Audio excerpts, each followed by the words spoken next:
Finance Minister Penny Wong joins me now. Good evening. Good evening. How are you? Finance Minister, will we end this year with a budget deficit of more than $41 billion? Well, as I've said and as the Treasurer has said, there's certainly some challenges in the short term, and we've seen a hit on revenue. We've been public about that we'll see a hit on revenue, about $3 billion in company tax and $1 billion in personal tax for this financial year. So we are battling those revenue hits on top of, obviously, the cyclone and the floods. But in terms of the actual figures, you'll obviously have to wait till budget night for those. Sure, but if you're losing revenue, it follows that budget deficit will either be larger or your cuts will have to be deeper. Oh, well, we have to manage the short-term challenges, some of which you've outlined, and they include those revenue challenges and, of course, the fact that there's still short-term softness in the economy. The high dollar, the cautious consumer, people are obviously saving far more now. Those things are impacting in the short term, and that's the experience of people out there. But we also need to look to the long term. We have to look to the future, and we have to look at what we know will gather a pace, and that is investment, particularly in the mining sector. We've got to take that into account now. Is the government cutting too hard because you're trying to meet a political objective, not an economic one, by coming back to surplus in 2 years' time? Well, I don't believe it is only a political objective. It is an economic objective and a responsible one. I mean, broadly, we know that living within your means is a good thing.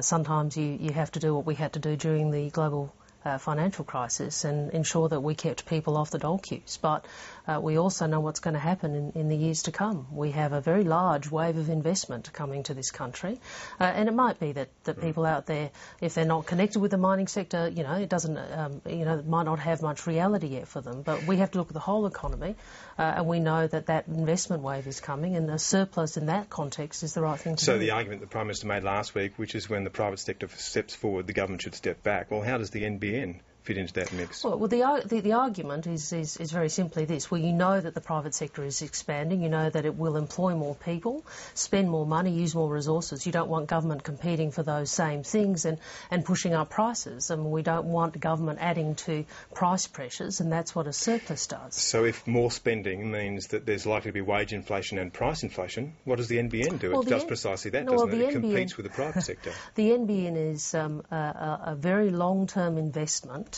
in infrastructure and increasing the capacity of Australians and of the Australian economy. An investment in enabling Australian business to do business differently and to open up opportunities.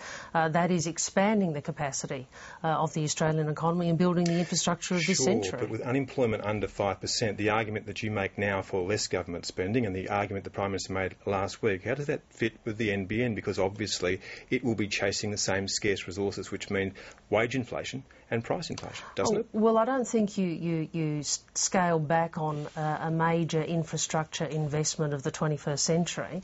What we do need to do is bring the budget back to surplus. And as you know, the NBN is funded through an equity investment, and that's the way it is funded.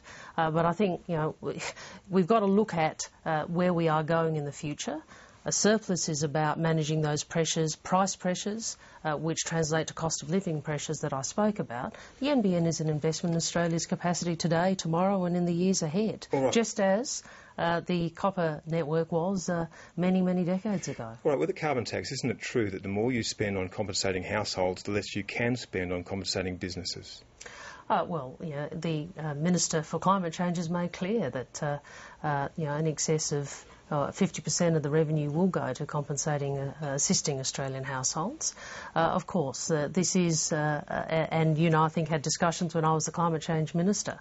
This is one of the policy issues you've got to confront in this area. How do you best balance the assistance to industry and to households? And that's why Mr Combe is involved in that. Compensation, can they? And now there's another long list today. Well, there always will be. I mean, this is a reform where you're always going to get people asking for something for their sector. That's understandable. But you know what our job is? Our job is to work out what is the best thing for the future. The best thing for the future is to act on climate change. We don't want to be in a position in 5, 10, 15 years' time when the rest of the world has acted and our economy has been left behind. And the policy question is, how do you do that most sensibly? Is your government losing the public debate on this? Because it started several years ago with the public clearly behind it, and now the public appears to be being lost. Well, change is never easy. and this is not an easy reform. But why, if people were up for change then, have you lost that argument over time? Oh, well, hang on. Let's not rewrite history. Remember, we went to the last election, the 2007 election, promising action on climate change. So did John Howard. I worked very hard in the last Parliament to get bipartisan agreement to putting in place the carbon price. Why did that fall down? Because Tony Abbott rolled Malcolm Turnbull on the basis he didn't want to. But the point is, if the public believed that it was a good idea then... But we are now in a situation where we've got a tough reform, and we are faced with a man who is taking the approach of simply swinging a wrecking ball. Sure, that's the approach Tony Abbott's taking. But is it all his fault, or has the government really failed to sell this, given that you started with the public winds behind you and now they're in your face? Well, of course this is a tough reform, and of course we need to continue to talk with the Australian people about what we want to do and why we want to do it, and to speak with them about the details. And that isn't easy when you've got Mr Abbott, who daily wants to continue to add to his scare campaign, and, you know, we know what his motivation is. Finally, just briefly, Minister, when we see this budget, and I know you won't tell us the figures, will the size of government actually recede? Will it become less a part of the economy than it is now? Well, that's the whole point of a surplus, isn't it? The whole point of a surplus is government pulling back, recognising that we don't want to be adding to price pressures, living within our means, and it's the responsible thing to do for the future. Penny Wong, thank you. Good to be with you.